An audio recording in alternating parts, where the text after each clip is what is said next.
time to start time? A couple of minutes. Usually about 3 minutes after it goes live.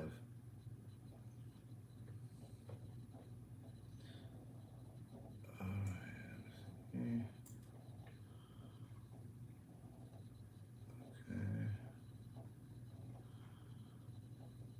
Alright, volume.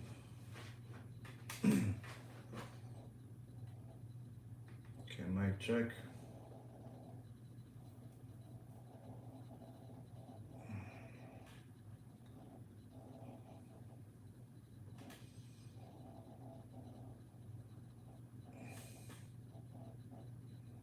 Okay, good. Thank you very much.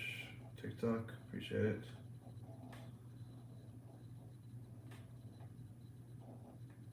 You're very welcome, Mike. Let's go mitzvot. Okay. Kamesh, John, Baruch, sounds good. Okay, very good. So it looks like everything's good. Yeah.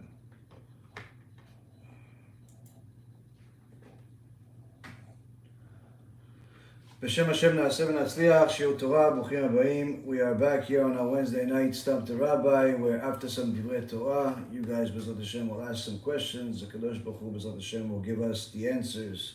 And we'll get closer and closer to HaKadosh Baruch Hu. Tonight's Shiur is certainly going to be one that's going to shake up some people, especially those that are still on the fence of whether to do tshuva or not do tshuva, to convert to Judaism or not to convert to Judaism. This is all intended for all of you, and certainly for those people that are already religious but are one foot in the secular world and one foot in the religious world. Because this parasha is Parashat Matan Torah, and it speaks about everything we just mentioned.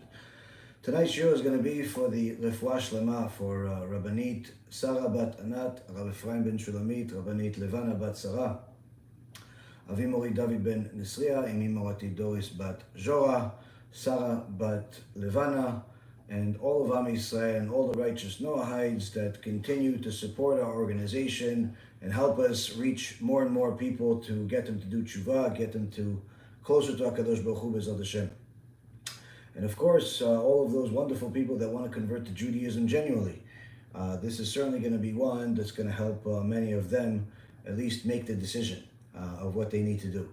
Now, just as a update, some service, public service announcements.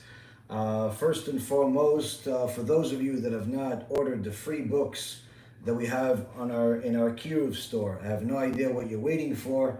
Literally, you have a easy, cheap, to the extent of free opportunity to help people do tshuva, get them to Olam Haba, and get yourself there as well by simply going to the Kiruv store, kiruvstore.org. Get yourself some of this new book that we have that's both in English and Hebrew. If you have a Hebrew-speaking community, then this book is the best of the best. It has all of the necessary pieces for a person to get a clear idea of how to serve HaKadosh Baruch Hu when it comes to rebuke, when it comes to reward and punishment, when it comes to converts, when it comes to business, and also where was God during the Holocaust. These couple of books and a few other things as far as the Kiruv store are perfect tools to help Am Yisrael do tshuva. If you haven't ordered it already, like I said, it's free. So it's just mind-boggling to me that there's still books left in our warehouse, even though, Baruch Hashem, with a huge amount of inventory leave, probably almost half of it left in the last few days, but still I think even that is too much. So that's one, get yourself some of this stuff, BeEzrat Hashem, you'll help your community. Second thing, many of you have been asking me for months now about tefillin, because we've had a back order. There's been a shortage of tefillin in the market, especially high quality tefillin, Baruch Hashem. B'siman tov b'sha'at tova, we got our order of tefillin, both Rashi and Rabbeinu Tam, and we have even some Ashkenazim that all arrived. We don't have many of any of them, but we have a few. Usually when we get them in, it's first come, first serve. You can go on the website and order them. They, of course, all come in a beautiful packaging with some BeEzrat Hashem propaganda on the back to remind you where you got them. But the tefillin are beautiful. Some of them come also with the silver or gold casing.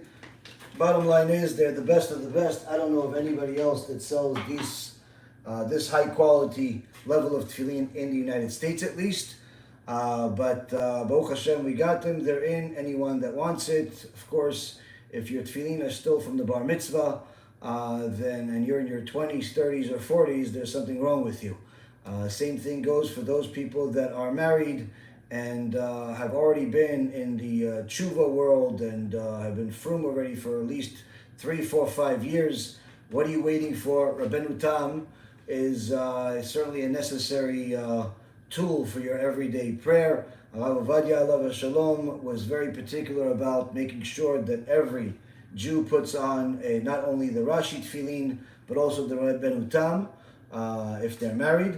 And for those of you that don't have it, not really sure why, but this is certainly something you need to have. But of course, tefillin, just like mezuzot, as we've spoken about in the past, is not something that you buy, from just anybody. If you don't know who wrote them, who's responsible for them, who's vouching for them, then you don't buy them, no matter what the price is. Whether it's free or it's $1 million, you simply just don't do it. Just the same thing of how you should not do that with a Sefer Torah. Just the same thing like you wouldn't do it with a wife or a husband. If you don't have anybody that's going to vouch for them, then how do you know they're not going to go crazy on you? So these are some of the things that people have to consider. But Baruch Hashem, we did all of the work for you, and Baruch Hashem, we've never had anybody have an issue with the tefillin. They've all been more than happy when they got them. And even the one time we had someone that was somewhat shaky about it nearly 2.5 years later, when we sent him a replacement, but he actually said, you know what, my concerns were just the Yetzirah, I don't need a new one, and he sent them back. So point being is that when you deal with high level, high quality tefillin, mezuzot, pretty much you don't have to worry about any issues. Now, as far as the prices as of now stayed the same, but already the vendors have already told me, meaning the sofrim, the tzaddikim have told me that the price of everything has gone up drastically, meaning by 40 to 60%, unless the prices change in the next 6 months or so, most likely we're going to have to adjust as well. But at least for now, everything is as is. But the price increase has been ridiculous. But Baruch Hashem, we're trying to do whatever we can. So, with that being said, we have, Baruch Hashem, an extraordinary parasha, as we talked about it yesterday. Anyone that hasn't watched the lecture from yesterday, you should simply stop your life tomorrow and go watch the lecture from yesterday. Why? Because there's a part of it that's regarding this week's parasha about Mount Sinai, what actually transpired over there. That is certainly not just an inspiration, but also a clarification and an enlightenment for anyone that watches it who does not really know what really transpired over there. So watch that lecture from yesterday. That's part of the Jewish Intimacy series. But needless to say, the Torah always connects to everything. So, of course, what if we already talked about, this week's parasha yesterday? What are we going to talk about today? The same exact thing, but just new things. Why? Because the Torah is endless. But as we've done at times during our teachings as well as during our studying, sometimes the best way to get to the point is by actually starting at the end and then working ourselves backwards. So of course we see the last couple of psukim in the parashat Yitro, the parasha where we are introduced to several different things. We're introduced to Yitro, the ultimate convert. We're also introduced to the legal system that's still being implemented until this day, not only in the Jewish world, but even in the secular world, where it's the different levels of court system. But we're also introduced to the 10 Commandments. We're introduced to the strictness of the law. And HaKadosh Baruch Hu gives us an example of this for anyone that hasn't read the parasha and just simply wants a little tidbit of how critical morality is to HaKadosh Baruch Hu. We see even that Bet HaMikdash of the desert that we had, needless to say, the Bet HaMikdash that was in Jerusalem, the first one for 410 years, the second one for 420 years.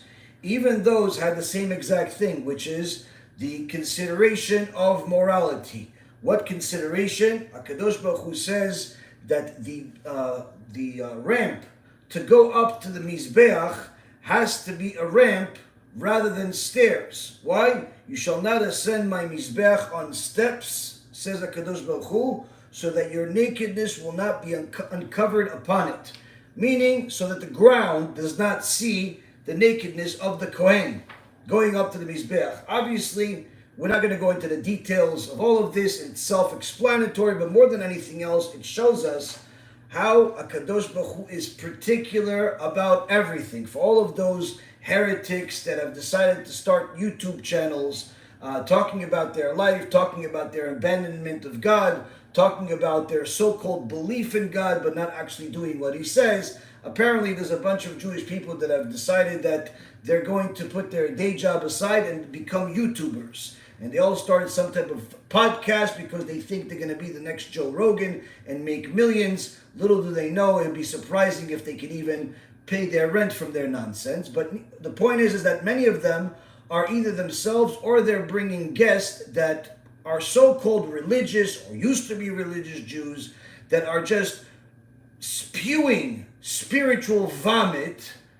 by desecrating God's name on a regular basis, just letting people know how much they dislike this, they disagree with this, and unfortunately, people send me this stuff. I get to see some of this nonsense because it just gives me an idea of where we stand. But unfortunately, it's something that has become a lot more popular over the last couple of years. And for those people that say, well, I don't really think that God really cares about whether I eat milk and meat together, or whether I turn on the electricity on Shabbat, or whether my wife has a blood stain on the bedika cloth or not, and all types of other things, that they just simply don't think that God cares about these so-called small things. Well, my dear friend, my dear brother and sister, apparently HaKadosh Baruch Hu cares enough about morality, about His law, about His Torah, to such an extent that even the way to get to the Mizbeach, that has nothing but ground under it, also has to be modest. So needless to say, your wife has to be modest, you have to be modest, everybody has to be modest. And if a person knows enough Torah, they know that there is certainly an answer for every single question. If you still have a question, that means you haven't asked the right people, or you simply did not ask anybody, you just left it in your head because you're trying to justify your heresy. Now, Rabotai Yekarim, we have a holy Torah that tells us at the end of it how important morality is, how important modesty is, both for men and for women. And of course, we have the Ten Commandments. Now, in the Ten Commandments, we have some of the most important statements that are relevant to all of the people that I spoke about already today, whether it be the people that are on the fence or the people that have broken the fence, and quite frankly, to everybody. People that ask questions and then say, listen, are you sure that once Mashiach comes, there's no more tshuva? Are you sure that a mechalel Shabbat is worse than a murderer? Are you sure that Gehenna could be for eternity? Are you sure about the things you say? Isn't God the God of love? Well, according to the Christians, they say that, but at the same token, they teach about Gehenna themselves because they have plagiarized parts of our Torah. Either way, everything that I say, I am 100% sure. Not because I am such a genius, but simply because it's written in endless amount of sources without debate. Now, one of the things that's critically important for people to understand is that HaKadosh Baruch Hu has an extraordinary amount of mercy in this world. Once a person finishes their judgment in this world, their life in this world, when the time of judgment comes, there's no mercy. There's just judgment. There's just judgment. And when a person wants to know whether God loves him or God hates him, he should also ask himself whether he is considered a lover of God himself or a hater of God. How would one know? Simple. Let's see what God has to say about it. In the Ten Commandments, chapter 20, HaKadosh Baruch Hu tells us clearly who are his enemies, who are his friends, who are his lovers, who are these people. Chapter 20, verse number 5. HaKadosh Baruch Hu tells us, because we're simply need to make up a lot of time here, we have to go a little quickly. I'm not going to read it in Hebrew, I'm just going to go straight to the English. HaKadosh Baruch Hu says, "For I am HaShem your God, a zealous God, who assesses the sins of fathers to mete out retribution upon their similarly rebellious children, upon the third generation and even upon the fourth generation, for my enemies. That is, when the sons continue to sin after their fathers. But who does kindness for thousands of generations to those who love me and those who observe my commandments?" Here we see, Rabotai Yekarim, several different things. Number one, we see that the sin of the father can actually cause the children major harm if they continue the sins. If the father was a Mechalel Shabbat, if the father was a heretic, if the father was an apikolos, if the father was a thief, and the son or daughter continues, they'll get punished severely. On the other hand, if they don't continue, they won't get punished for what their fathers did. And in fact, we'll find out later on today, they could actually even help their wicked father. Secondly, we learn there are people that HaKadosh Baruch Hu himself calls my enemies. Who are those enemies? Those people that go against God. Those people that do not observe Shabbat, those people that do not observe Kashrut, those people that are thieves, pedophiles, rapists, horrible people, not just in the aspect of society, between one person and another, but also between them and God. If God said, do not lie, and you lie. God said, do not steal, and you steal. God says, be modest, and you're not modest. God said, keep Shabbat, you don't keep Shabbat. God said, study Torah, and you don't study Torah. God said, don't desecrate my name, and you desecrate his name. Don't worship an idol, you worship idols. Any of these things that you make your life, you're in essence putting yourself in the caliber of being one of God's enemies. If there's the occasional sin and then you do tshuva, you're an extraordinary, amazing, beautiful person. Why? Because the Gemara in Masechet Sanhedrin and in countless other places says that people that do tshuva are even better than people that haven't sinned. Why? He saw the taste of sin. He tasted the taste of sin and still returned to me. He's amazing. On the other hand, a person that lives a sinful life, completely disregards the Torah, whether he has a hat and a beard or not is irrelevant. Bottom line is, you live a sinful life, you're considered an enemy of God. Like this one character that was shown to me in a video just literally a day or 2 days ago. He claims to be an avrich here in America. If he is the avrechim, he should shut down all of the kolos and all the yeshivot. Why? He's reading a Gemara, he's reading a Talmud, smoking a cigarette, which is not a problem, but cursing, using foul, disgusting language in order to justify his point. Such a person, the Gemara in Masechet Shabbat says, even if he had blessings decreed upon him for 70 years, meaning his whole life, just for those curses, he lost all of them. Now the point is, Rabotai, the reason why this is what it is because God made the law, not me. If it was up to me, why would I care what you do? You don't affect me. But in the world of God, we all affect each other. Kol Yisrael aravim zeh lezeh.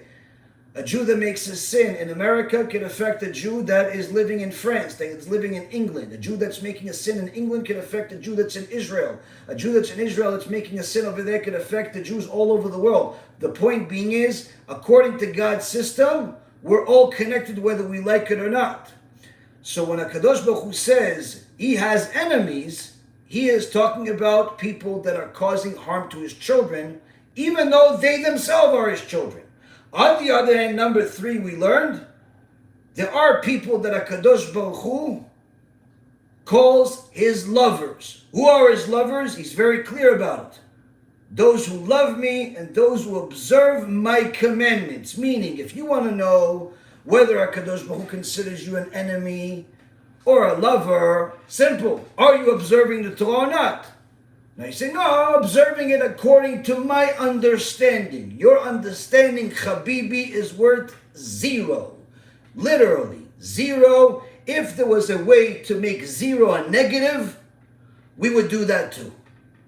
Why? Because we have a Shulchan Aruch, we have a Masoret, we have a tradition. And one of the main things that we learn from that very same tradition is that even if you are a Gaon, a genius, someone beyond our imagination, let's just imagine for a moment that you are like the Rogachover Gaon, one of the greatest Chabadniks that ever lived. He was such a Gaon, literally, if you did not know how to learn Torah at the highest level, you wouldn't be able to understand his speech. He wrote, literally, tens of thousands of tshuvot for halacha. But Rav Ovadia writes in Yabia Omer, Chachamim do not paskin like the Rogachover Gaon. Why? He was a genius. Everyone agrees he's a genius. Everyone agrees Talmid Chacham beyond our comprehension. But we don't paskin halacha like him. Why? Because his way of paskining halacha did not go based on the tradition that was accepted among all of the Chachamim for the last 500 years. And all the Chachamim over the last 800 years. And all the Chachamim over the last 2,000 years. Why did he do it? Because the way that he wrote, literally, was simply Gemara, Rambam, bottom line. But the way that the tradition is that we have to not just use Gemara, Rambam, we also have to see what the other Poskim are doing, what are the Rishonim doing, the Geonim are doing, all of the different geniuses that have discussed this. How do we can't just say this is what it is. We have to know what is the tradition, who else spoke about this. We have to consider everything, even if one is following the halacha and there is a different opinion by one of the Chachamim that you can do it in a different way. There's a special mitzvah of honoring the Torah by honoring the Chachamim, by also doing, if possible, something that will also be in agreement with the other Chachamim. Meaning, the more Chachamim you're in agreement with, the better you're doing as a Jew, the more of a lover of the Torah you are, the more of a lover of HaShem you are. So HaKadosh Baruch Hu tells us exactly here, if you are religious according to your own opinion, you've modernized the Torah, you have minimized the Torah, you have deformed and reformed the Torah, you are considered an enemy of God. Now, one that is an enemy of God, they should know you're putting yourself in the same caliber as someone that is using HaKadosh Baruch Hu's name in vain. You are, in essence, putting a Kadosh Baruch Hu's name in the same respect as you are putting your own honor. And in that particular case, when it comes to most sins, the Gemara in Masechet Shvuot, page 39a, says, if a sinner repents, if a sinner does tshuva, a Kadosh Baruch Hu will forgive him without him having to suffer. But if a sinner swears, meaning they use HaKadosh Baruch Hu's name falsely, Megaleh Panim B'Torah, even if he does tshuva, HaKadosh Baruch Hu will still have to give him suffering. That's how bad it is. Now, that's assuming the person did tshuva. But the point being here is, we have an understanding that your father, if he's righteous, good for you. If he's wicked, that doesn't necessarily mean you have to be wicked also. If you are wicked and he was wicked, you're going to have double punishment. You have a very serious problem. Second, enemy of God, lover of God. We have a clear understanding of that too. We got to keep going. Now, when it says that the fathers that are wicked, the fathers that are righteous, it affects the sons in a certain way. What about if the father is a goy? Father's not Jewish. And the son or the daughter converted. What about them? Rabbi Yitzchak Yosef, in Yalkut Yosef, Ilchot Kaddish, in Siman 56, he writes that a convert that his biological father or mother have passed away, even though they're spiritually no longer connected to him, he could still say Kaddish for them. Now, this is not just for the sake of making them go from Gehenom to heaven. This is not the only purpose of Kaddish. This is even for righteous people. As the Arizal teaches, where even if you say Kaddish for a righteous person, it's still good for them. Why? Because Kaddish is not just for the sake of relieving them from the judgment during that first year after they die, but also even if they're actually in heaven, you saying Kaddish on them can elevate them to even higher levels in heaven itself. So the point is that when a person says Kaddish, learns the laws of Kaddish, the intricate details of Kaddish, they'll know that there's a lot to it. There's a lot of value to it. In fact, even if somebody was a Jew that was adopted, a Jew that was adopted by two Jewish parents and they have passed away, there actually is an obligation for them to honor those parents just like they would have to honor their biological parents. And when those parents pass away, they also have to say Kaddish. They also have to say Kaddish. This is part of the mitzvah of Kibud Av V'em. Sometimes you see people that have been adopted have fantastic gratitude to their adoptive parents, and sometimes you see literally the exact opposite, ungratefulness to the highest extent. Unfortunately, I've witnessed this one time, and really I wanted to vomit with this particular situation. But you can't fix people. You could just simply teach, and people will choose whether they want to use that as a cure or not. Now, of course, this is under the conditions where those parents that adopted the child are normal, are reasonable, have done their best to raise this child, and not people that are abusive and so on. Now, furthermore, we have also something that's very important to know in regards to saying Kaddish for the parents, that there is a tradition that some Ashkenazim follow, which is to only say Kaddish during the first 11 months after their parents died, because it said that the judgment for the wicked is 12 months, and many people misunderstand this, what this actually means. We spoke about this extensively in the Gehenom film, but either way, the Sephardi Jews do not do this. Sephardi Jews actually say Kaddish for 12 months. After 11 months, they have a Shiur Torah in the honor of their parent that died, but then they stop for a week, and then they continue. In essence, you don't want to imply that your parents were among the wicked that have to be judged for 12 months.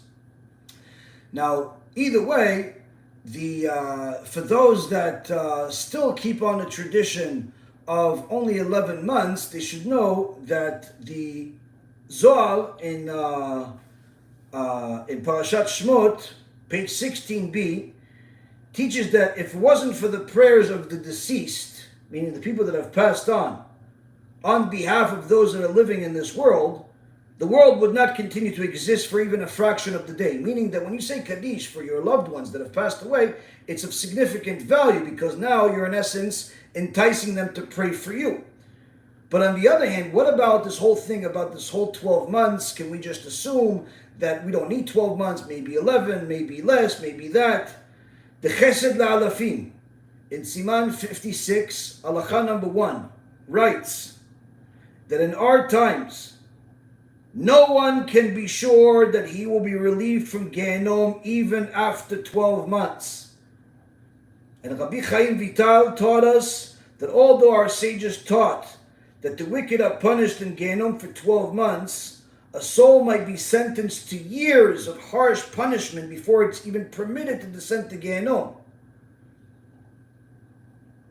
So here, this whole notion of maximum punishment of 12 months, first of all, is talking about a completely different generation. Different type of people.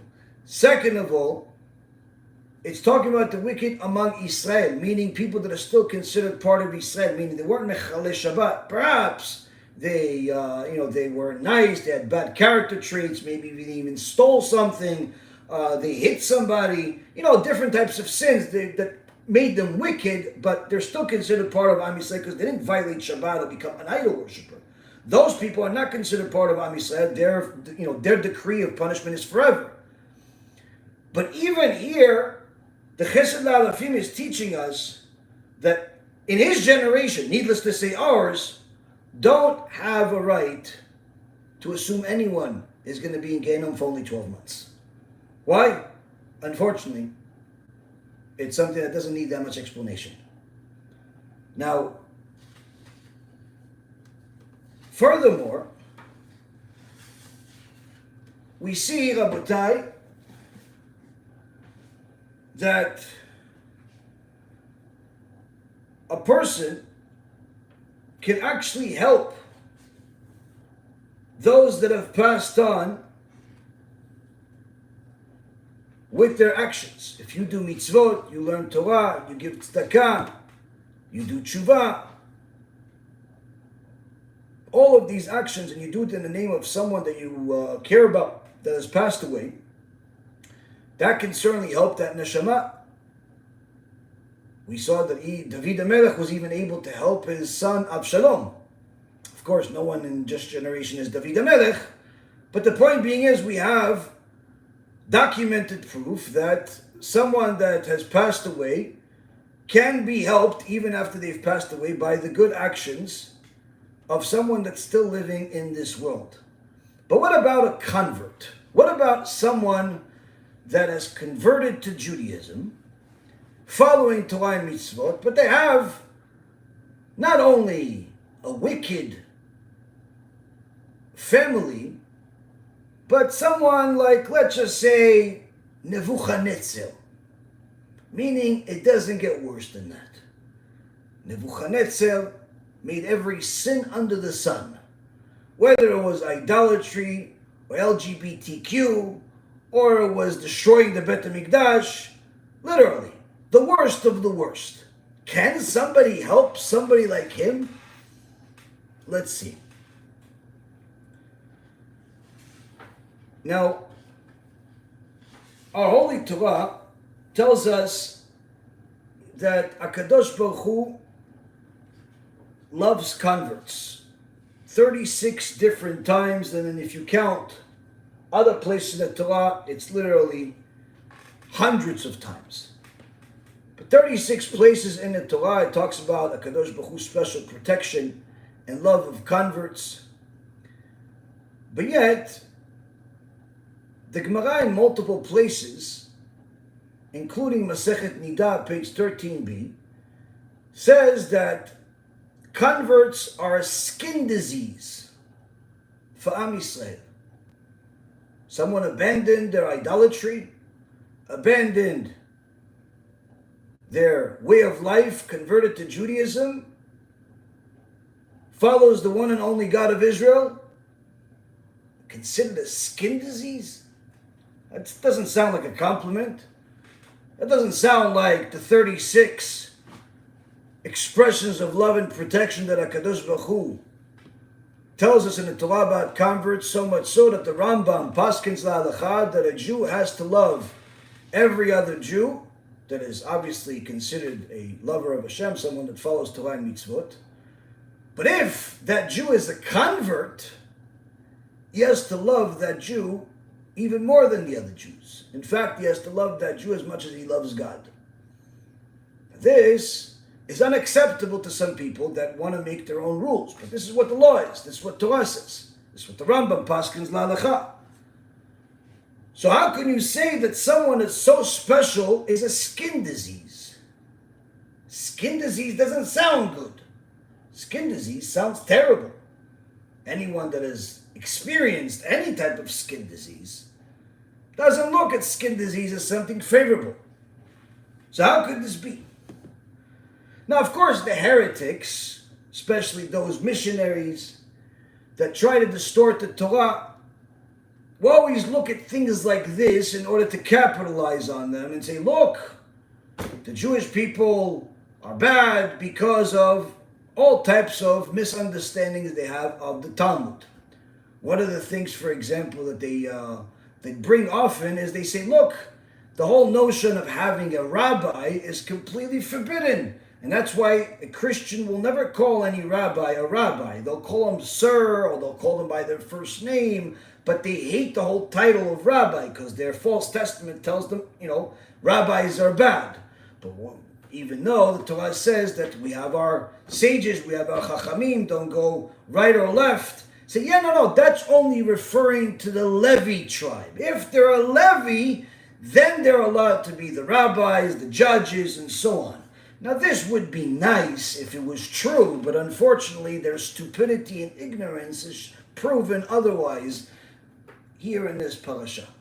In this parasha, we have one of the most righteous converts that ever lived, Yitro, who not only hears HaKadosh Baruch Hu's glory and the extraordinary things that HaKadosh Baruch Hu did for Am Yisrael, as the parasha starts, Vayishma Yitro, that Yitro heard. He heard about the glory of God. He heard about God's reward and punishment against the Egyptians. He heard how God split the ocean for us. He heard all of these extraordinary things.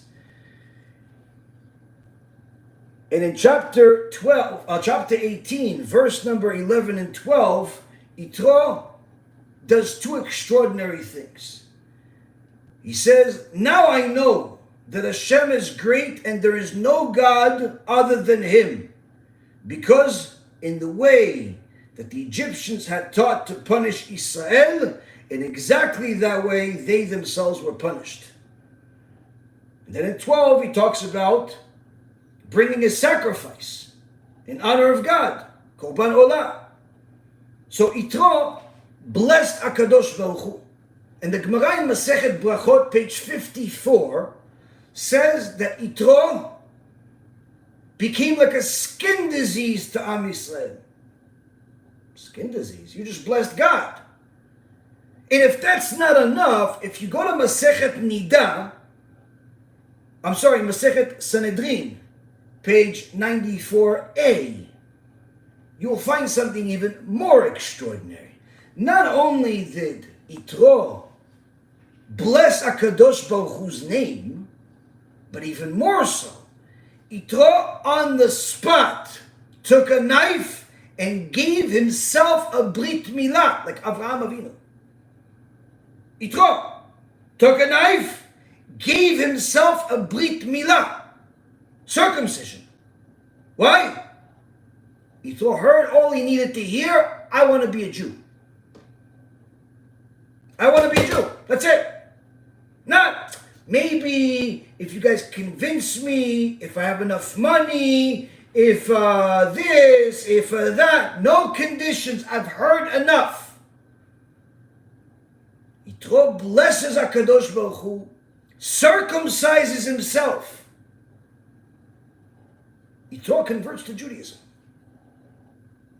Yitro converts to Judaism. So why call him a skin disease? Doesn't sound good, does it? Yitro doesn't finish there. Yitro also gives Moshe Rabbeinu some advice that ends up being the creation of the legal system in the world until this day. And for those heretics that come from the Messianic Jews, which are really Christians in disguise, that say that only the Levites can be the rabbis, Yitro also disproved them. Why? Because Yitro said that you have to have the leaders of thousands, the leaders of hundreds, the leaders of 50s, and the leaders of the tens. And that's exactly what HaKadosh Baruch Hu allowed to happen, and that's what Moshe Rabbeinu instituted. Now, the Torah tells us that there were 600,000 men between the ages of 20 and 60. It's needless to say there was at least that many women, and certainly many more kids than that, and obviously people older than 60. But 600,000 men, if that's what we base our number on, just the men, not the older ones, not the children, not the women, that means that we will have 78,601 judges. Leaders of thousands, 600,000, you need to have 600. Leaders of hundreds, 600,000, you need 6,000. Leaders of 50s, divide the 600,000 to 50, you get 12,000.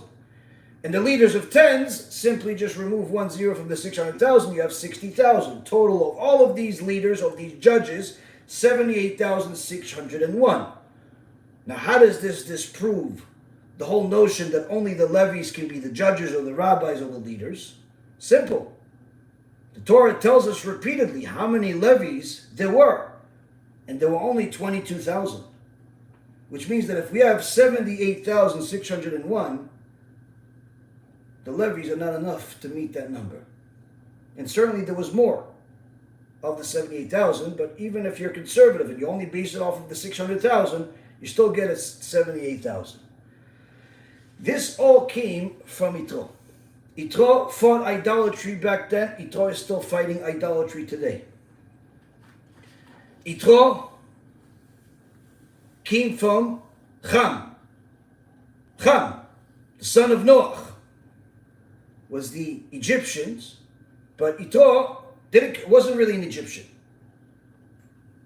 Either way, Yitro did not come from Avraham Avinu, yet he followed in the footsteps of Avraham Avinu, and he gave himself Brit Milah. Yitro's daughter married Moshe Rabbeinu. Yitro's other daughter married Aaron HaKohen. You have all types of wonderful things happening here. In fact, one of the greatest things that we have in the Torah is the story of Yitro. Why? Because Yitro is in essence the best explanation of what the skin disease is. Because the Torah says Yitro did all these wonderful things.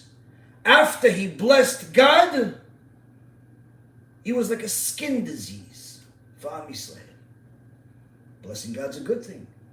Instituting, or at least giving the idea, having the merit to give the idea to the Jewish judicial system is a good thing. Giving yourself Brit Milah is a good thing. Conversion to Judaism is a good thing. Why a skin disease? You see, Rabotai, if a person learns Torah, they will find the answers to every single question that exists. And that's why the Gemara in Masechet Megillah says, Yagata u'matzata ta'amin. Yagata v'lo matzata al ta'amin. If you toiled and you found the answer, I believe you. If you toiled, you didn't find the answer, I don't believe you. What do you mean I don't believe? I didn't find the answer. I know you didn't find the answer, but it's not because you toiled. It's because you didn't toil. I don't believe you toiled if you didn't find the answer. But if you told me you toiled and you have an answer, I believe you. I believe you. So now, skin disease. The Holy Gemara, the Talmud Bavli, says these converts are like a skin disease to Am Yisrael. Why? Yitro. It's a perfect example. Why? Yitro could have been the worst person on planet Earth, could have been the Pope, could have been continue being the Pope. He chose to abandon all of it, abandon the money, the private jets, the big company, the big personality, the big YouTube channel, the fame, what? He abandoned everything. Why? Vayishma Yitro. Yitro heard about the glory of God, he abandoned everything, lost everything, but gained everything at the same time. Came and converted to Judaism, gave himself Brit Milah, followed the law, went back to his nation to convert the rest of his family, and 40 years later arrived at Eretz Israel with over 100,000 people. and said, I want to learn Torah. They said, yeah, but you are the father-in-law of Moshe Rabbeinu. You could have the entire city of Yitro, the best part of the land. He went to the best part of the land and says, where's the Torah? No, we don't teach Torah. Here's vacation. He says, I didn't come here for vacation. I didn't come here to Eretz Yisrael for vacation. I want to learn Torah. So you want to learn Torah? Go to Midbar Yehuda. Go to the desert of Yehuda. Over there they teach Torah. Yitro and his whole family went to the desert, left vacation island, vacation resorts. Why? They want to go learn Torah. Yitro outlived Moshe Rabbeinu. Yitro entered Eretz Yisrael. But yet he's called skin disease. Why skin disease?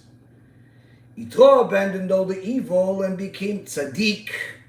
Yitro is named of the parasha that we received the Torah. Yitro blessed HaKadosh Baruch Hu. And this was a rebuke for Am Yisrael. Why? HaKadosh Baruch Hu says, you have praised me, you have prayed to me for all of the things that I do. But when it came to the miracles that I performed in Egypt, at Yam Suf, here in the desert, bringing man from Shamayim, none of you blessed me. You prayed, yes. Praised, yes. Blessed, you didn't bless. Yitro blessed me. Yitro instituted the law of blessing HaKadosh Baruch Hu when we receive a miracle. And this was a rebuke for the rest of Am Yisrael that saw and heard much more than Yitro. So everyone's like, oh, this convert, he's so righteous, he's making us look bad, even though we're also righteous, even though we're also religious. Says the Gemara, these converts, when they are righteous, when they follow the Torah, like Yitro, they make the rest of the Jews not feel so good. Why? We've been Jews our whole life. You just became a Jew 5-10 years ago and you're more religious than us. You're more committed to us. When someone tells us, listen, it's time to go pray, we're like, okay, we have to pray. Someone tells you, it's time to pray, you start running to shul. You're excited to pray. You're looking forward to talking to HaKadosh Baruch Hu. When someone says, yeah, there's a shiur Torah, okay, we come to the shiur Torah.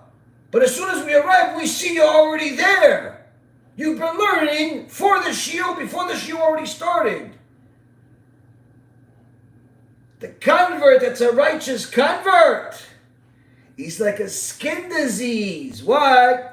If you're not really glued to HaKadosh Baruch Hu, like he is, he's going to make you feel bad about yourself. Why? He's a rebuke. How is it that this new convert, 5-10 years, is more religious than you? Is more committed to Hashem than you? How is it? On the other hand, says the Gemara, the convert is a skin disease in an unfavorable way. You know when? When this convert does not follow the Torah.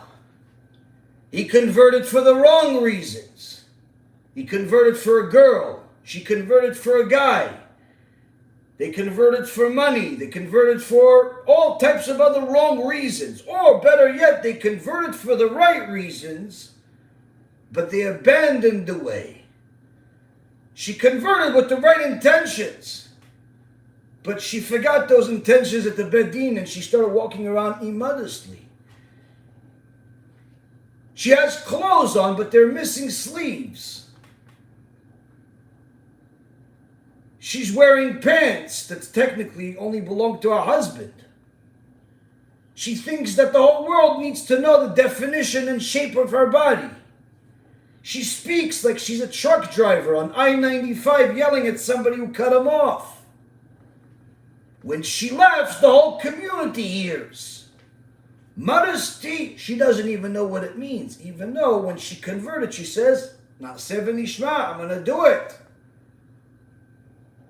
When he converted and they told him you have to do Brit Milah, he said, yeah, sure, no problem. I'll cut off a piece of my body. No problem, as long as I don't feel it. But as time passed and less Torah was learned and the excitement dissipated, all of a sudden he's wasting seed. All of a sudden he's promiscuous. All of a sudden he's cheating on his wife. All of a sudden his girlfriend is a porno film. All of a sudden he's become a skin disease. It was better off you didn't convert. And many times these types of converts, the bad converts, the ones that don't follow the Torah, they are the skin disease of Am Yisrael. Why? Because they end up being the worst type of people. The ones that become part of the Erev Rav.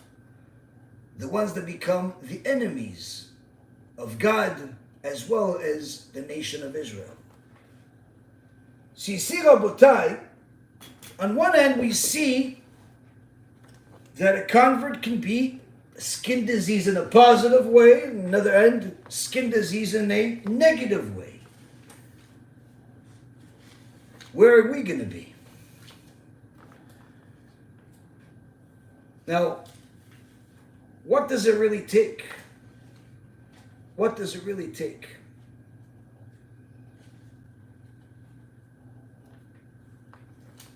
The parasha starts with the word Vayishma Yitro. Yitro heard. What did he hear? He heard about the miracles. He heard about the wonders. He heard about all these wonderful things. And it was enough for him to change. It was enough for him to abandon all of the evil, all of the falsehood. Now, why do I need to read about it today, 3,334 years later? Why do you need to read it 3,334 years later? And again, next year, the following year, and the following year, and the following year, until Mashiach comes, whenever that may be. You had to read it last year, and the year before, and the year before, and every year that you've been alive. Why do I need to know that, okay, Torah is great, but why do I need to hear this? Because just like Yitro had the opportunity to hear, to see the truth, so did you. You've watched my Shiurei Torah. You've opened your eyes. You've seen how life works. Did you hear enough? Did you hear enough to be like Yitro? Well, let's see. Yitro heard about what God did to the Egyptians. Heard what God did for the Jewish people. What about you? That you're on the fence of whether you should do tshuva or not. You're on the fence of whether it's time to convert or not. We're not trying to push anybody to do anything they don't want to do. The question is, where do you see yourself if you compare yourself to Yitro? Yitro heard about what God said.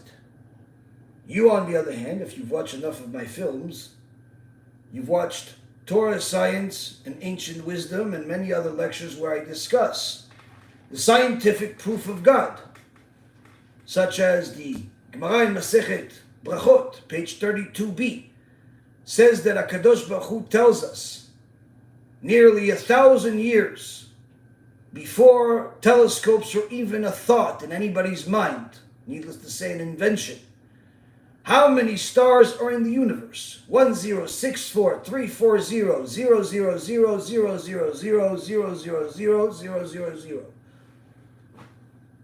In the year 2004, a supercomputer in Australia discovered a number using supercomputers, almost identical to what the Torah says as far as the number of stars in the universe.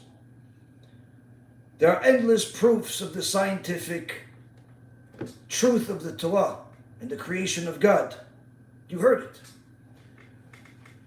You also heard the rational proofs. In so many words, if I told you that the watch that's on your hand was somehow created by itself because a bunch of metal decided to gather together through some strong winds, and over a long, long period of time it became a watch, you obviously would not believe it. The same token, if you bought a phone, or whether you bought a microwave or a refrigerator or any other device, it came with instructions. And if millions of people told you that they witnessed the people that built this watch or this device that you bought, you'd believe them. Why? This is simply enough evidence. Here we see that HaKadosh Baruch Hu created the world that cannot create itself.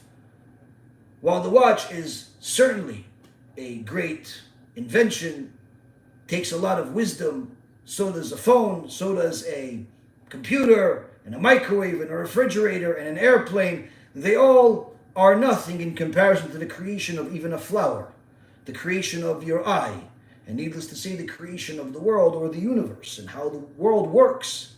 Everything is perfect. Obviously, there has to be a creator to all of this, and this creator is certainly smarter than his creation. And if the creation knows to provide an instruction set for anything it creates, then the creator obviously also provides an instruction set.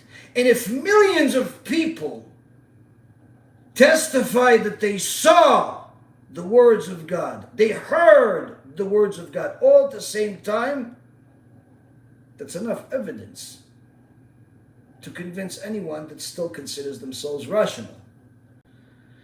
If you look at archaeological proofs, whether you're looking at stories from the Torah or you're looking at different parts of the world, you can see endless amount of archaeological evidence of the Torah, whether it's what happened in Jerusalem, the destruction of the Bet HaMikdash, the time of King David, the coins of Chizkiyahu, the Teva of Noach, or even the Girgashites that ran away, one of the Canaanite nations that ran away from Yeshua ben Nun when he arrived in Israel, where there's a museum in Holland over there where there's literally a tablet of some kind where the Girgashites are writing, "We all ran away from the evil Yeshua ben Nun."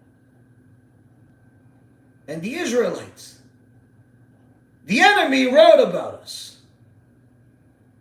And this is still available today. And there are endless archaeological evidence of the things that happened in the Torah. You heard this, right? There's also mathematical proofs, whether it's the number pi or it's different types of numerical calculations that are used in the world of science, in the world of mathematics, in physics. There's a film called The Mathematical Proofs of God. Literally, there's so much evidence in there mathematically, you have to be stamped, mentally challenged to not believe in God after watching the film. Now, at the same token, you have evidence from bitachon stories, where you see that there is divine providence in people's lives, and of course even your own. Whether you've watched my film, Hashem Took Back His Millions, and you see all of the extraordinary and amazing miracles that HaKadosh Baruch Hu gave us, both on the painful side and on the pleasurable side. Or the different stories that I've told you over the years, things that happened to us. Where just years ago, when after we lost everything, all of the financial windfall of being on Wall Street for nearly 20 years, doing over $1 billion in business and all types of good stuff, all of it was lost. That in itself was a miracle, by the way. We literally got to a point where I arrived at a lecture in Canada one time, and when somebody asked me if I'm doing all of this to make a lot of money, I showed them my bank account in front of hundreds of people, which showed something around $700. All of which I received that day from some anonymous donor, meaning that I arrived to Canada with zero in my account. No one paid for my flight, no one paid for my ticket, no one paid for anything that time.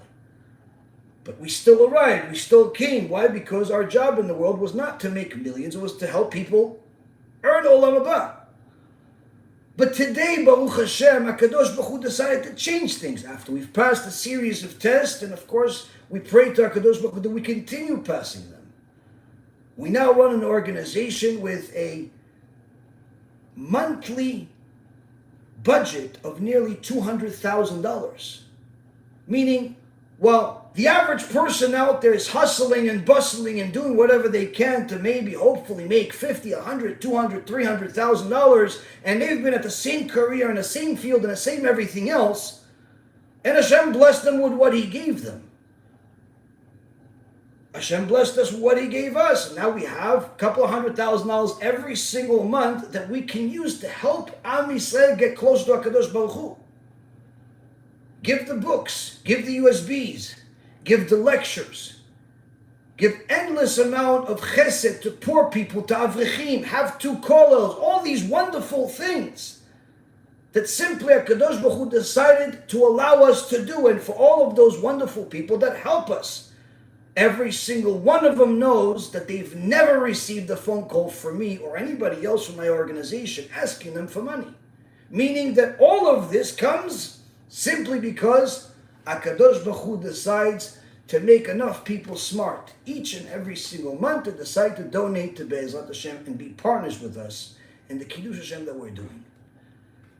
So when you go from nothing to millions in the business world, people love the story. When you go from millions to nothing, people feel bad for the story. But when you go back up without even working in Wall Street, but rather working for HaKadosh Baruch Hu, and HaKadosh Baruch Hu makes you a millionaire again, in essence, you're not using it for the same things, and I don't even pay my rent from the organization. It comes from my own personal pocket.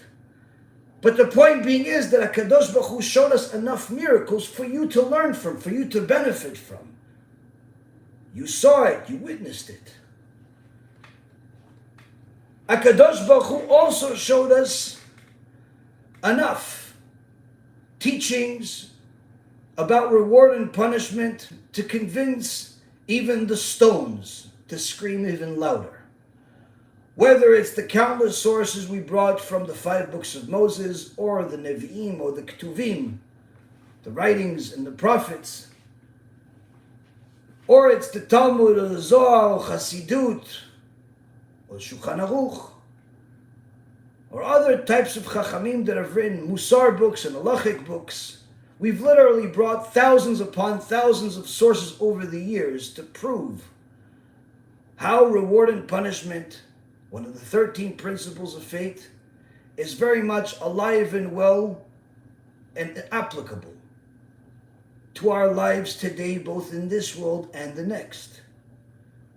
We've seen the righteous benefit and the wicked suffer, not always in the timing that we thought, but HaKadosh Baruch Hu doesn't ask us for permission or for what we think. He simply runs His world. All you need to do is give it time, and you'll see reward and punishment be implemented. You've seen reward and punishment in your own life. You've seen when you heard enough teachings about wasting seed and immorality and you still ignored it, the next day you lost money. You've seen when you've known enough about what Shabbat is and you decided that you don't care about it, you've lost blessings. You've seen that while in the beginning it seems like going against God seems good, everyone arrives at the same dead end. A dead end full of regrets. As the Gemara says, the wicked people regret. They live a life full of regret. So you've seen reward and punishment. And if that wasn't enough to see life, we also showed you the endless proofs of the mystical aspects, the afterlife. Whether it's showing you proofs of life after death, or Gehenom, and the different levels in it, in the chambers, and Kafakela, and Chibut HaKever, all of these extraordinary teachings that are unfortunately almost impossible to find in the English language, we've brought it to you on the big screen or a small screen, always for free, always full of sources, literally with hundreds and hundreds of sources. You've seen it, you've heard it. HaKadosh Baruch Hu provided us prophecy. prophecy in the Torah of what will happen at the end of days. Is the Gemara in Masechet Sanhedrin Perek Chelek or Masechet Sotah, page 49, towards the end of the Masechet. Tells us all of the different things that will happen at the end of days. And literally, when we've read it with you and studied it with you multiple times, it was like reading the news. Whether it was the news about your community or the news about the world at large and the global war that's going on, whether it's the leaders that are going against their own people that vote them in power, or even the daughter-in-law fighting with the mother-in-law. Hyperinflation, desecration of the Torah, and mockings of Talmidei Chachamim, all of these different things, they're already prophesied in the Torah. You've heard it. You've seen it. You've studied it with us. And if that wasn't enough, HaKadosh Baruch Hu also gave us clarifications about Mashiach and how the Mashiach is going to come and is going to bring salvation to those that have heard the word of God and have done tshuva and have changed their life, have changed their ways. Whether it's David HaMelech saying, Uba leTzion Goel leshaveh pesha v'Yaakov, that the Goel, the Mashiach, the Redeemer, will come and save, bring salvation to those that used to be criminal, meaning those that have done tshuva and have changed their ways. Or it's the countless promises in the different parts of the Torah, like the Gemara in Masechet Sanhedrin, which is in essence not only a promise that the Goel will come, but that the Goel will come after major disasters hit the world, a war, evil people. And some even say there could be a war of giant monsters of the sea. Some say these monsters are literally monsters. Some say these monsters are big ships full of weapons. Both are easy to believe these days. The point is that when the Mashiach comes, there's not going to be any time for people to just discover God for the first time and change everything. Why you have to do it now? Hence the reason why Kadosh Baruch Hu brought us the scientific proofs, rational proofs, archaeological proofs, mathematical proofs, the bitachon and emunah and life proofs, the hashgacha pratit proofs, the reward and punishment proofs, the prophetic proofs, the Mashiach proofs, and in so many words, enough proofs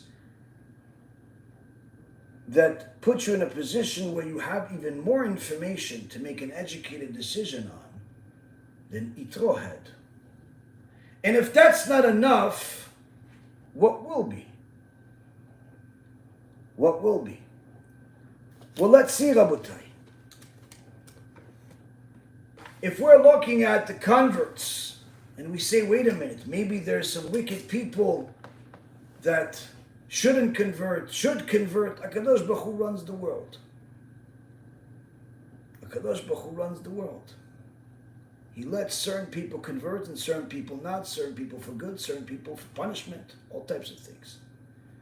We don't have to worry about who does what and when. We have to worry about ourselves. There are some people that come into the world of Judaism either as converts or new Ba'alei Tshuva, and before they have even fixed 10% of themselves, they're already full of criticisms of the people that are part of Am Yisrael. Oh, nobody knows anything. Nobody prays you. Nobody this, nobody that. Don't worry about nobody. Worry about yourself.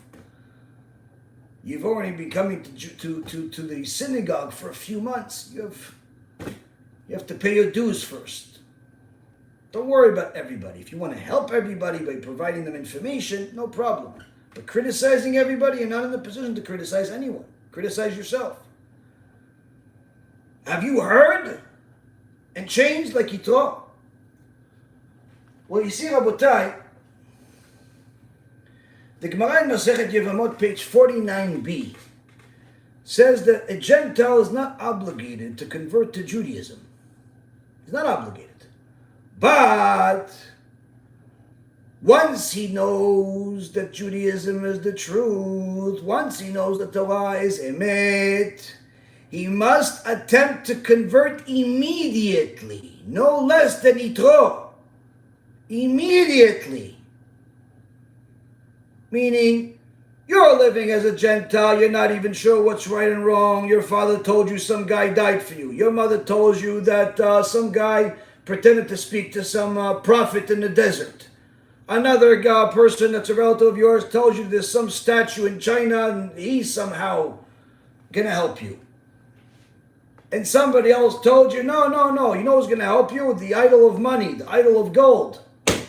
All types of opinions. So you're not even sure what's the truth. You like the lectures, you like the rabbi, but you still have some doubts of who, what, when, and how. Okay, so you try to be a righteous Noahide. But if you're put in a position where you can go to a Jewish community, you can live a Jewish life,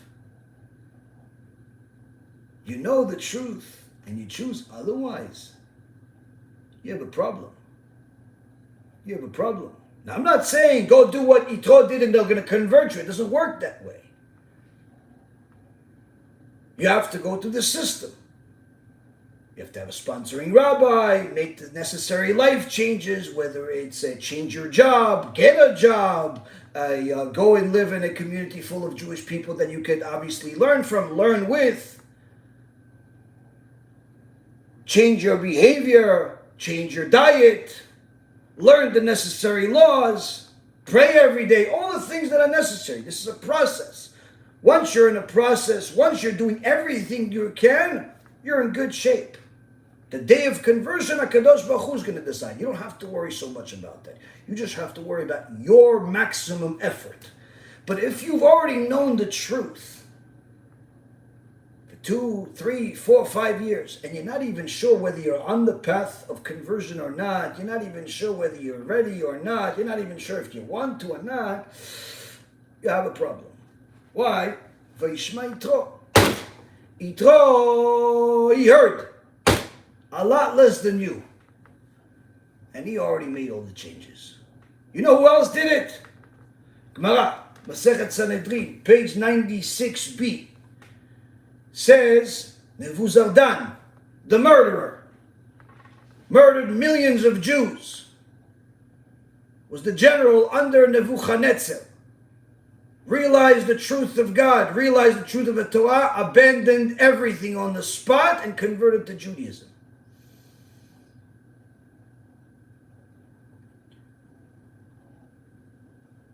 The descendants of Sisera, which is Rabbi Akiva, ended up teaching Torah in Yerushalayim. Descendants of Sancheriv, Shmai and Avtalion, converted to Judaism.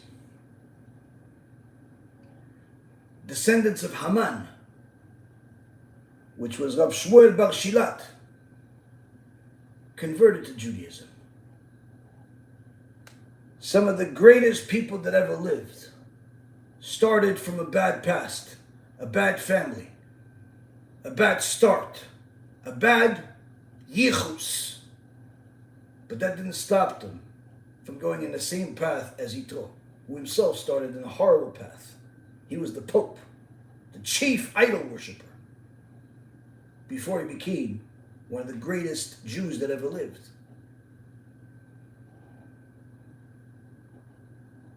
But then we get to, Rabotai, Nebuchadnezzar. Nebuchadnezzar was an enemy of Am Yisrael. But yet his descendants wanted to convert to Judaism. And the Malachei HaSharet came to HaKadosh Baruch Hu and said, how can you allow these descendants of the one who destroyed your house in the world come under the Shekhinah and become Jews? How could this be? The angels couldn't deal with it. HaKadosh Baruch Hu said, leave them alone. If they succeed in converting, good. Welcome them. Even though they're descendants of the worst person on planet Earth, Nebuchadnezzar.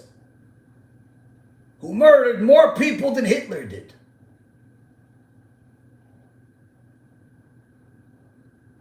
Well, let them convert. And in fact, if they convert, they will be the tikkun for Nebuchadnezzar himself. Meaning, the level of the conversion, when it's for the right reasons, is so valuable in Shamayim that even Nebuchadnezzar, the evil monster that destroyed the Bet HaMikdash, raped every king, literally, tortured people like it was nothing, had an idol fly in the air through magnets at the time of Daniel. This monster, if his descendants would have converted to Judaism, it would have rectified his neshama. Can you believe such a thing? The ministering angels, Malachei Sharet, said, how can this be? Hashem said, leave them alone. If they succeed to overcome the obstacle, good. If not, not. Opportunity is available to all. They did not succeed. But at the very least, we learn from them how powerful it is to go and follow Hashem despite all the tests. Hence the reason why Yitro is the ultimate convert, where he tells you, if you're going to live like me, if you're going to be a righteous convert, you are going to be something special, not only to the people around you, not only to the people that learn from you, but even to people you care about that already left this world and weren't exactly on the good lovers list of Hashem. You could even help them. But if you are a wicked convert, there's simply nobody stupider and worse than you. Now, if you remember, I told you morality is very important to Hashem. So are converts. How did the two combine? Bilam. Parashat Balak. Bilam tries to curse Am Yisrael. HaKadosh Baruch Hu transfers his curses into blessings. The Gemara in Masechet Sanhedrin Perek Chelek, page 105b, gives us the behind the scenes of what happened. Bilam wanted to curse. We know exactly what he wanted to do. HaKadosh Baruch Hu did not let it happen, so he put an angel inside his mouth. Why do you have to put an angel inside his mouth? Just pretty much force the guy to say what you want to say. Or let him say what he wants to say and don't fulfill it. Chachamim say, if he would have said whatever he wanted to say to curse Am Yisrael, it could have been Chilul Hashem. Why? Because he could curse Am Yisrael, Hashem does not fulfill it, but people still hear what he said. And years later, when Hashem punishes Am Yisrael for different sins they've made and bad things happen to them, people say, oh, you see, maybe this is because of the curse of Bilam. So Hashem does not allow Bilam to even curse. But what did Bilam really want to say? He wanted to say, Lo yerecha nudif. May their fragrance not waft. What does that mean, may they be? He says, may the many mitzvot that they perform fail to entice other people, fail to have a good reputation. What do you care about whether people like our mitzvot or not? Bilam says, the way I want to curse Am Yisrael is I want Am Yisrael's mitzvot to look difficult to the non-Jews. So much so that nobody wants to convert. So much so that Am Yisrael has to depend on itself. And nobody likes the Torah that's outside of Am Yisrael. Bilam wanted to curse all of the converts to simply disappear and never exist. Hence the reason why Kadosh Baruch Hu could not allow him to say such a thing. So you see, Rabotai Yekarim, HaKadosh Baruch Hu gave us clear information to make a decision. Are you going to be the lover of God and follow all of His mitzvot? If you are already a Jew, simply become a religious, orthodox Jew that follows all the Torah. You're going to follow modesty, you're going to follow family purity, you're going to follow kashrut, Shabbat, all the different things, everything you know, and continue to learn more. If you're a non-Jew that's been on the fence of whether to convert or not, if this wasn't enough, please stop watching our lectures because nothing else is going to help you. You should just simply decide that you're too spiritually dumb to ever do anything about it. But if this was enough, then it's time you do everything you need to do to at least get on the right path and do the best thing you can. Where the destination ends up being, whether it's next week, next month, next year, or 10 years from now, that's not up to you. What's up to you is your effort. Your effort, just like Yitro's effort. You heard enough. The scientific proofs, the rational proofs, the logical proofs, archaeological proofs, mathematical proofs, emunah and bitachon proofs, ashgacha proofs, practically every proof that exists, even without being at Mount Sinai, at least not that you can remember. You've seen enough, you've heard enough, even more than Yitro. Now it's time to do enough. And may it be Hashem's will that becomes your will. And you are able to fulfill the entire Torah alongside all of Am Yisrael. To be able to sanctify Kadosh Baruch Hu's name and say, I want to be just like my forefathers. And BeEzrat HaShem, we all succeed in doing so. With that being said, you guys can start asking questions, and BeEzrat HaShem, Kadosh Baruch Hu will give us the answers.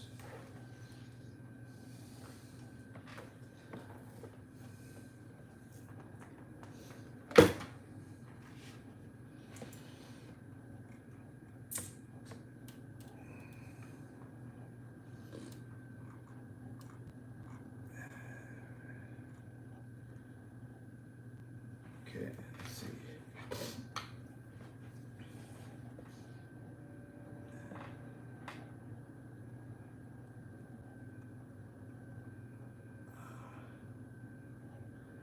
Can you say Kaddish longer than 12 months? Yes, absolutely. You can say Kaddish for, all the time. Now, women generally do not say Kaddish on their parents. They usually hire somebody, a man, to say Kaddish on their behalf. They're not allowed to say Kaddish in the Bet Knesset. But there are times where if, let's say, a woman has a Shiur Torah or a group of women that are saying Tehillim in her house, and then the woman can say Kaddish on her parents. But if, and no one needs to protest. But if it's at synagogue, a woman does not say Kaddish. She has to give it to a man to do it for her, whether it be her husband or Talmid Chacham that she gives something to, or whoever it is, but somebody else has to do it for her. But it certainly can and should be beyond the year. Can you use digital thermometers on Shabbat if you're feeling sick? If you are choleh sheyesh bo sakana, meaning a person that's sick in a sense where it's a life risk, then certainly you can use everything you need to get yourself out of the risk. But if it's just simply some fever, you have a cold or something like that, then no, you cannot use the digital thermometer. I've wanted to convert for years, but I don't live close enough to a synagogue. Okay, then make the changes and move to a Jewish community. I understand it's not easy, I understand it's not cheap, but you found ways to do other things that you want in your life. If you really want to become a Jew, then you'll find a way to do this too. I plan to buy Jewish books and give to the Christian community to learn about the root of the Jewish religion. I would spend your energy and money on helping Jews become closer to HaKadosh Baruch Hu rather than using Jewish books to teach the Christians for many reasons. Number one, the Jews have a much bigger obligation to follow Judaism, and number two, there's a much bigger reward for you to actually help a Jew than to help a non-Jew.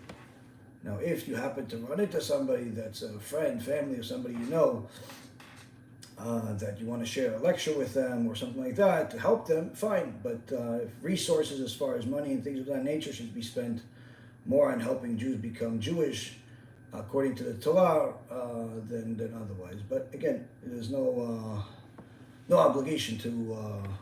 You can do what you want. I'm just giving you the profit and loss statement of the future. Your work is a blessing. You help me a lot, Baruch HaShem.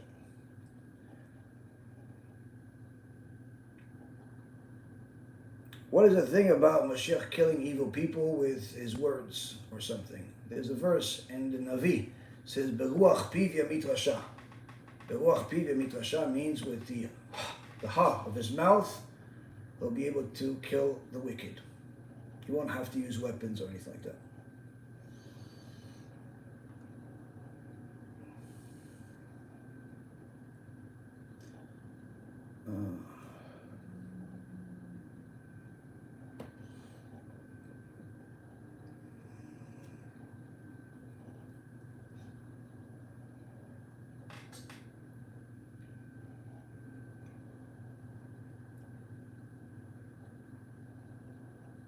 How can someone who yearns to observe the mitzvah of honoring one's parents, if they're a convert, and two, they haven't spoken to their biological parents in many years due to disagreement, how can they keep the mitzvah? Well, number one, if they converted, once their parents pass away, they can say Kaddish on them. Secondly, even if their parents are alive, you could do mitzvot on their behalf. Third, you can call them and talk to them and say, listen, I'm living this life. We could either talk and have some type of healthy communications, about some type of neutral ground, and without you trying to entice me to go back to your beliefs, or we can continue now talking. And I can assure you that vast majority of parents will be happy to hear from you. But more than anything else, also you could do mitzvot on their behalf. Have some people that either they pray for their parents to do tshuva and abandon idolatry. Some donate money on their behalf every month. They have their donation and then they have the donation that they donate in essence on behalf of their parents. So, it's different people do different things, but you can certainly do mitzvot and help your parents.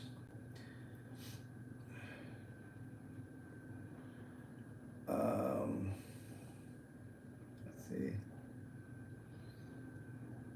Are the lost tribes really lost in time? I'm not really sure what that means, lost in time. They're here in the world. It's just that we'll have to wait until Mashiach comes in order for him to unveil who's who.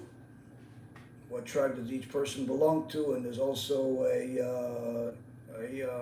teachings from the sages that the vast majority of the tribes, of the Jewish tribes, are not part of the so-called first world. They're living behind the mountains, and they're going to be unveiled at the time of Mashiach. They're going to be warriors that fight alongside Mashiach against the enemy.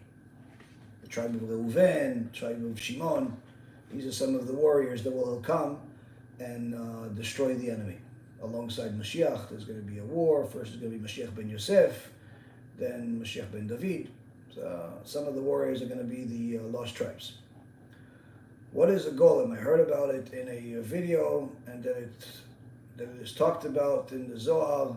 What was it used for? A golem is not just talked about in the Zohar, a golem is also talked about in the Gemara. The Gemara has multiple times where different sages create a golem, which is in essence taking a earth and using different teachings from the Sefer HaBriyah, the book of life that is said to be written by Avraham Avinu, and using different Kabbalistic teachings, Kabbalah Ma'asit, that's in it to in such a way that you can, in essence, bring life to this earth, and it becomes in essence, a living being, that looks like a regular human being. The big difference is that it can't speak. It can do whatever you tell it to do, but it can't speak. And there are times in the Gemara where it talks about, this, how do you use it? Can it be counted in minyan? Which is, the answer is no. Can you, you can use it to fight against the people that are trying to hurt the Jewish people. Like, for example, one golem can pretty much do more than all of what the Israeli government is doing in Gaza over there. So he doesn't have to worry about dying, and he certainly does not have to worry about politics or the contributions of any other country. So if they would have had a couple of golems, they could pretty much finish Gaza within a very short period of time. But unfortunately, we don't have a golem. There were also the Maharal Prague had a golem, and other Chachamim made golems. In fact, the Gaon Vilna, I believe it's in here below, Gaon Vilna says that he was in the process of making a golem when he was 8 years old. He was already such a genius at that time that he was able to make a golem at 8 years old, but the Chachamim of the generation came to him and asked him to stop, and he listened to the Chachamim and did not continue with it. But there were times that different Jewish sages made golems in order to help us defend the Jewish people against the enemies that would come and kidnap women and kids, kill people, all types of things. But this is not just in the Zohar, this is also in the Babylonian Talmud, the Yerushalmi Talmud, as well as many other Sfarim to discuss different examples. The most famous one, I would say, is probably the Golem of Prague. And if people only use that as an example, even though there's a place that says this is where he was, if you go to Prague today, you'll see it. There are people that say, no, it didn't really happen, it didn't this. If people only use that as the example of a golem, then they can say, nah, it's not true. But then you see it in the Gemara. So what, the Gemara is not true either? One of the Chachamim sent his golem to the Bet Midrash to get something from one of his friends, and he looks like a regular human being. So how did he know he's the golem? Because when he couldn't speak, he realized, oh, you're a golem? No, go back to your dust. I don't permit a golem to exist. And he said something, and that golem became dust. So the world is very different today than it was at the time of the sages. But point being is that there is a way to do it. There is a way to do it.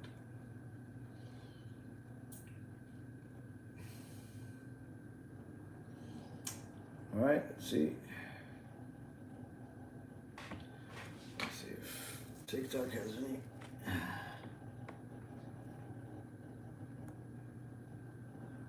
Are you Mizrahi or Ashkenazi? I'm a Sephardic Jew. Okay. My grandparents are from Tripoli. Lama asu lagid Shem Hashem. Why is it forbidden to say the name of Hashem? Because it's one of the 10 commandments. The Kadosh Baruch Hu says, don't use his name in vain.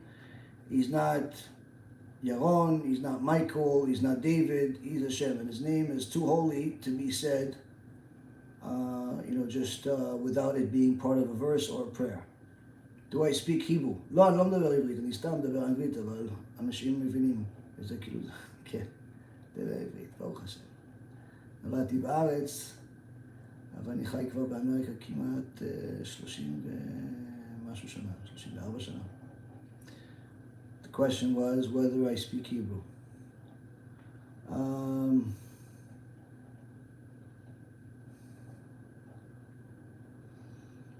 Let's see.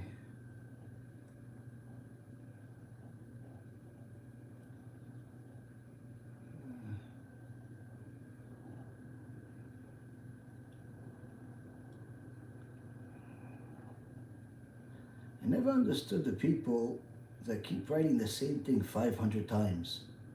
And it's usually not even a question, it's usually either a comment or some foolish statement. I don't really understand it. What do you think happens when you write the same thing 500 times? Like, what is the point? I don't understand it. Strange people. Maybe I'm strange for not understanding it. I don't get it. If anybody here understands why people write the same thing 50 times, like for example, people say Nachman, Noman, and they just keep writing it 50 different times. What happens? Like, what do you think happens when you say that? Like, if anybody understands that, please explain it to me. I don't have the tools to understand it. I tried to do shidduchim and someone contacted me regarding a man age 69, never married, and he only wants to marry a woman not older than 43 because he wants children. What is the appropriate Torah response to him? Well, if he is a Torah observant Jew, he follows the Torah, he follows the mitzvot, he has a shidduch resume, you can try. You could certainly try. There's nothing wrong with what he's asking for. He's looking to have children, he's looking to fulfill the mitzvot. There's certainly no point for him to marry a woman that's also 69 years old. He needs to marry a younger woman, and many of the Chachamim married a younger woman when it was their second marriage, when their first wife died, because they wanted to continue having kids with the new wife. There's no problem with an older man marrying a woman that is able to have kids, even if she's 25 years or 30 years younger than him. The key is to make sure that he's doing it for the right reason. It's not just some sick old man that wants to have arm candy. But if he follows the Torah, follows the mitzvot, it is perfectly appropriate for him to marry a younger woman if he can find somebody. Now, in a position that he has, I don't really believe that he will find a younger woman that's willing to marry him unless he's either an extraordinary Talmid Chacham, like something beyond the norm, or he's extraordinarily wealthy. Those are usually the only times that you're going to find such a situation. Hopefully it's the first, not the latter, but even if it's the latter, if he's 70 years old and he finds a girl that's willing to marry him that's younger and is able to bring kids to the world, Baruch HaShem. In relation to bitachon, how and should we pray for assistance in our efforts, such as asking Hashem for success in learning Torah, or at work with our work ethic, or work in general? Certainly you should ask Hashem to help you, but of course you have to do your own effort. You can't ask Hashem to do it for you. He's not going to chew for you. You have to do your own effort. But if a person tries, you have to say, Hashem, help me, understand the Torah that I'm learning. Hashem, make my work successful. Make my efforts, bring fruit to the world. There's no problem with that. But a person still has to exert their own effort.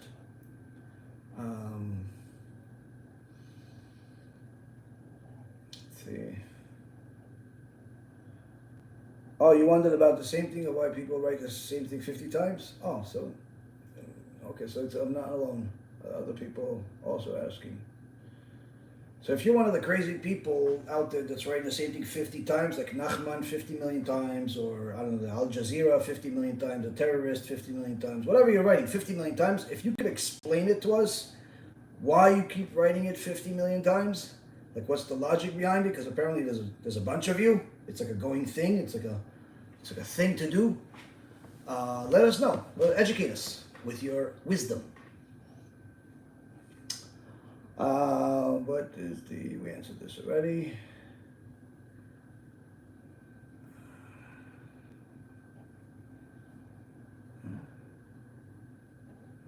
Question.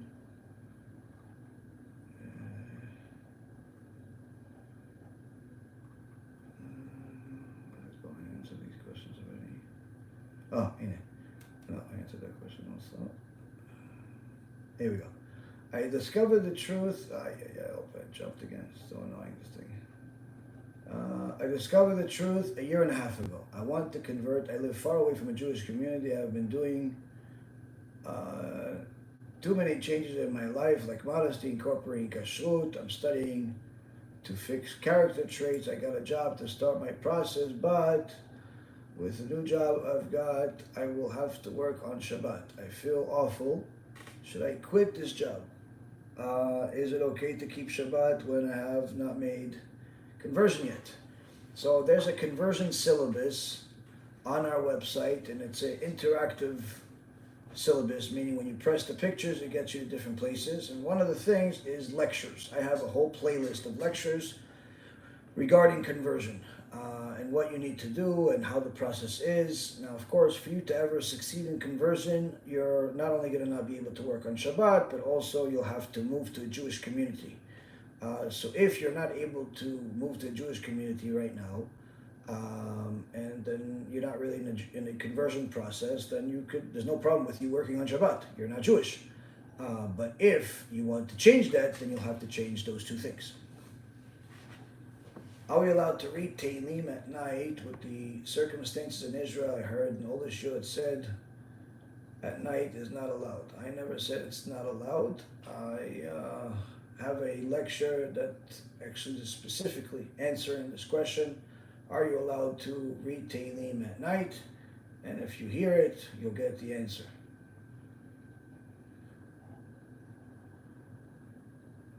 If you're not Jewish yet, you aren't required. Okay, so you're answering for me. Thank you, Rabbi Ben Yosef.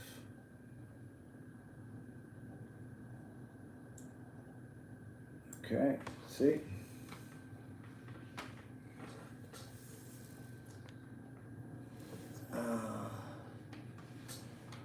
Let's see. I think I answered all the questions. I think I answered all the questions.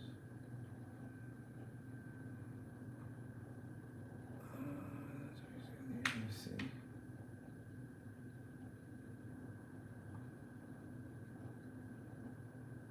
What is the plan you have in Israel? We have a distribution of books that we're doing in Israel next week. We're gathering a team of guys that are going to help us distribute the book. This is for pay. The first location is going to be in Tel Aviv. We're going to spend a day there and give the books out. We need as many guys as possible. We already have close to 20 guys, but if you want to join us, make a few dollars and also some mitzvot, you can contact me and we can add you to the team. We need serious workers, people that are not, spoiled and fragile. We need people that are going to give out books. You don't need to speak to anybody. You just need to have arms and legs and use them. That's pretty much what you need. If you also are able to speak and smile, that's a plus. But arms and legs are fantastic.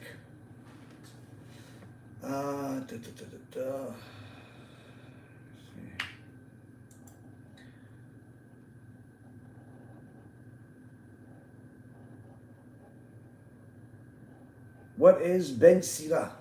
The Gemara says Ben Sira was actually the son of Jeremiah the prophet, that was brought to the world in a very unusual, miraculous way. And the story goes where Chachamim teach that Jeremiah was being tortured by the Jewish people that he was rebuking, and they forced seed to come out of his body. This is why Jeremiah, you'll see in his prophecy, one of the things he said, that he cursed the day that he was born. And this is because they forced him to, in essence, for seed to come out of his body. But because Jeremiah was so holy, HaKadosh Baruch Hu made this seed miraculously go apparently into the drain somehow, and it actually entered the womb of his daughter. And his daughter gave birth to Ben Sira. Now, of course, this is not incest. This is all the hands of HaShem did this. Point being is, Ben Sira came from there. Now, Ben Sira was a very, very wise man, and he wrote a book similar to Proverbs. And it was considered, with a lot of wisdom, it was considered being canonized and added to the Tanakh. But because it was not divinely inspired. It was just his wisdom. Therefore, it was not canonized. It did not meet the requirements of being part of the 24 books of the Tanakh. They were all through prophecy and Ruach HaKodesh. So the BeEzrat has a lot of wisdom in it, but it's not divinely inspired, and therefore it was not canonized. Now, as far as reading it, some Chachamim said that it's not allowed, but then Rabbi Akiva says that it is allowed to read it after a person have studied all of the other, obviously, writings and and teachings of the sages, and they're not just reading this as their main Torah. You're allowed to read it. It's not considered a book of the Chitzonim, which is a forbidden book. It's allowed to read it. It doesn't have things that are heretical or anything like that. It's just that it's not divinely inspired. Has wisdom in it. Has a lot of proverbs in it that are wise, and teachings that are wise, but they're not divinely inspired, which is a world of difference between that and something that's divinely inspired, like Proverbs by Shlomo HaMelech. But there are other books that are called Sifrei Chitzonim, which are forbidden books. This is not one of them. Either way, that's the short version of the story of BeEzrat.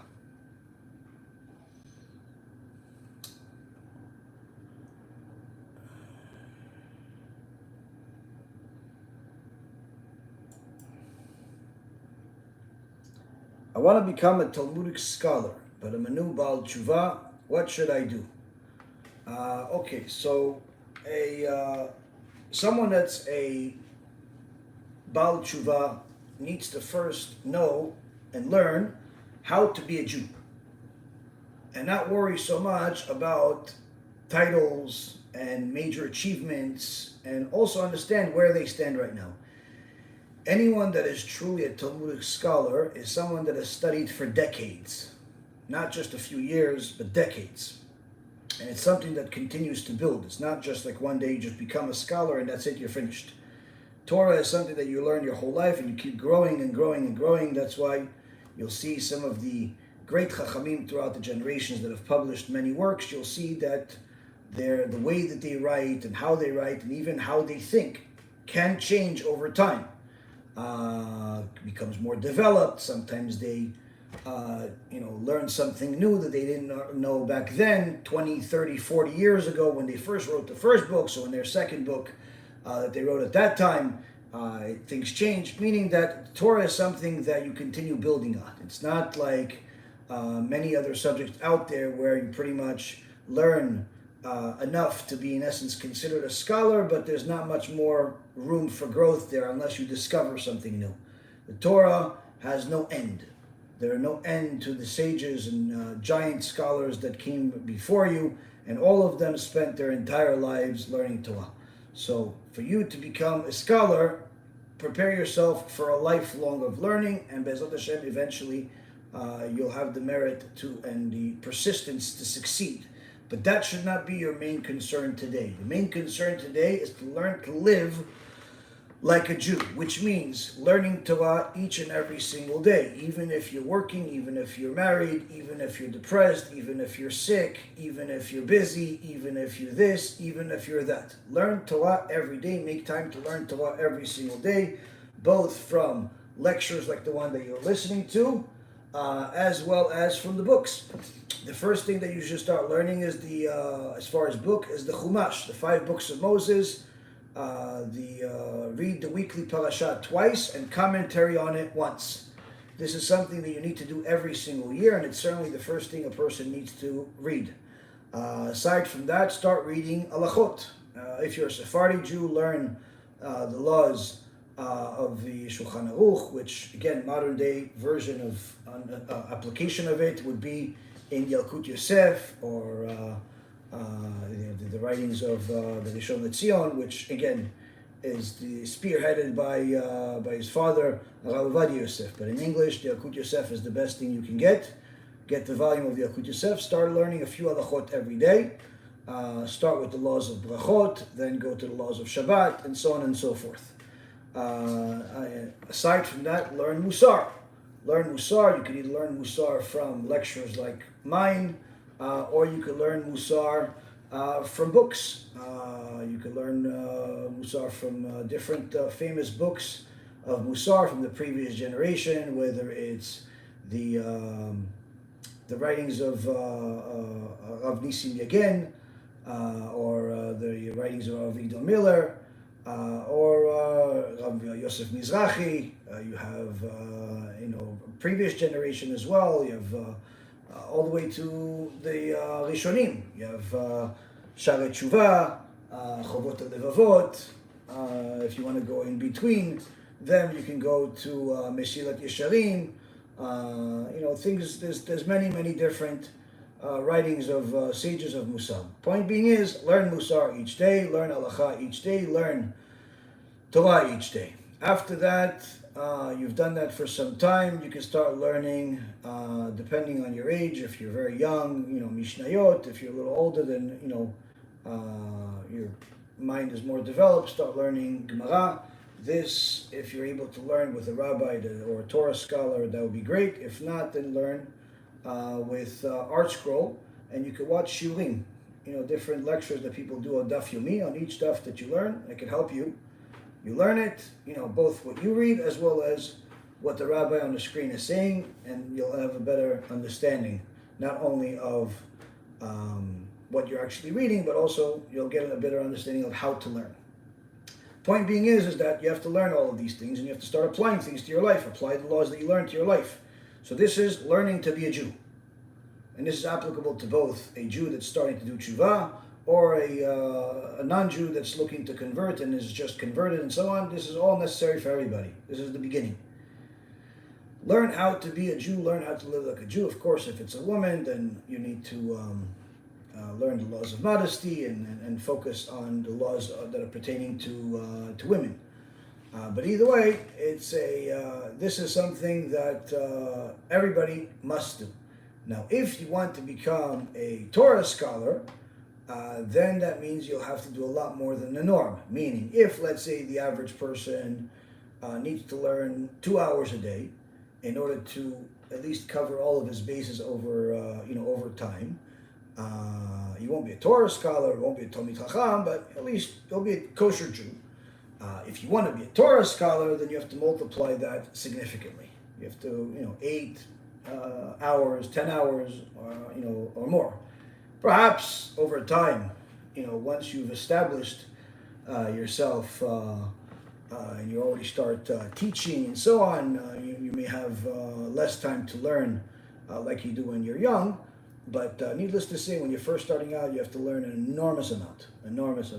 But more than anything else that I just said, if you want to succeed at both, or as either a Jew or as a Jew that's also a Torah scholar, you must make yourself a rabbi that you go to for guidance on everything, for learning, for ideology, for questions. Someone that's going to guide you, and that's very, very important, because if you do everything on your own, you're bound to make major mistakes and not even realize it. So you need somebody that knows a lot more than you to at least guide you. They don't necessarily need to learn with you every day and teach you how to read or anything, but at the very least, you need to have somebody guide you of what to do and how to do it.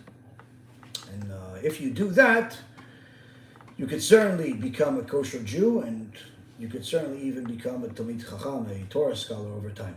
But many times people don't realize what a Talmudic scholar is, what a Torah scholar is, and they just want the end product. They don't realize that to even have a chance of becoming a Talmid Chacham, you're talking about decades of learning and dedication and sacrifices, and maybe you'll become, a basic Talmid Chacham. Maybe. There's no guarantee that you'll become a Talmid Chacham, even if you learn 50 years. You'll become a kosher Jew, but Talmid Chacham, there's no guarantee of that. HaShem has to give that to you after you've made pretty much every sacrifice under the sun. Maybe people say, no, I'm gonna be a Torah scholar. I'm gonna be a Talmid Chacham. Okay, you don't understand what that means. People think that just if maybe you know a few books or you say a few things by heart, that makes you Talmid Chacham. Doesn't make you Talmid Chacham. It does make you Talmidei Chachamim are very, very special people, and they go through a whole lot to get to where they are, and it's not something that is easily attainable. But it's certainly possible. Certainly possible. I'm not trying to discourage anybody, but I also want to make all of the people that think that it's like a 1, 2, 3. If you learn for 3, 4, 5, 6 years, you're already Talmid Chacham. You could already paskin halacha or something. No, it's not. It's not quite. You could be learned enough to give a shiur Torah without being a Talmid Chacham. But to be Talmid Chacham it's a category of its own. It's a category of its own. It's very different. Let's see.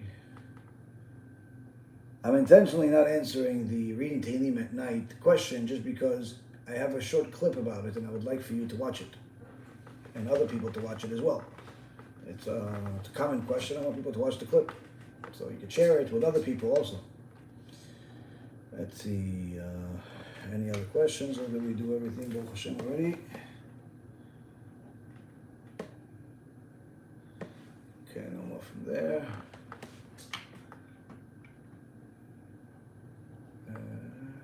Okay, Baruch Hashem, we've answered all the questions. Thank you very much for learning with me. HaKadosh Baruch Hu bless you with bracha, atzlacha, ma'asim tovim. And B'ezrat Hashem, everybody continues to learn Torah, do mitzvot. As I said, anyone that wants the tefillin, whether it's Rabbeinu Tam or Rashi tefillin, or Ashkenazi tefillin, Sephardi tefillin, we have them finally, Baruch Hashem, on our site. You could order them there, and you could contact me if you have questions or something like that. But don't be one of these annoying people that just ask questions to shop around. I don't have that kind of time. If you really are serious, I'll help you. But if you're just one of these people that just like to ask questions for entertainment purposes, please don't ask. Be merciful on my time. At some point, I also need to learn.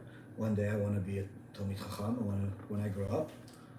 So please, if you're going to ask questions that matter to you. And this also, there's a big surprise, BeEzrat Hashem, big surprise coming for to all of our very dear students, subscribers, fans, whoever that likes to know what we've taught, what we think, and have it easily accessible to them. Very, very big surprise, BeEzrat Hashem, coming very, very soon. If you pray hard enough, maybe perhaps your merit is going to make it come sooner than you can imagine. But this is something unbelievable, and it's BeEzrat Hashem going to come very soon. Okay, bracha v'atzlacha, kol tuv to everyone. Anyone that wants to donate, go to the website, donate on BeEzratHashem.org, BH Torah, or if you want to do a tikkun, we only have a couple of weeks left, tikkun BEIT, and all the other stuff that I said, but most importantly, learn Torah, do mitzvot, be like Torah. Kol tuv, bracha v'atzlacha.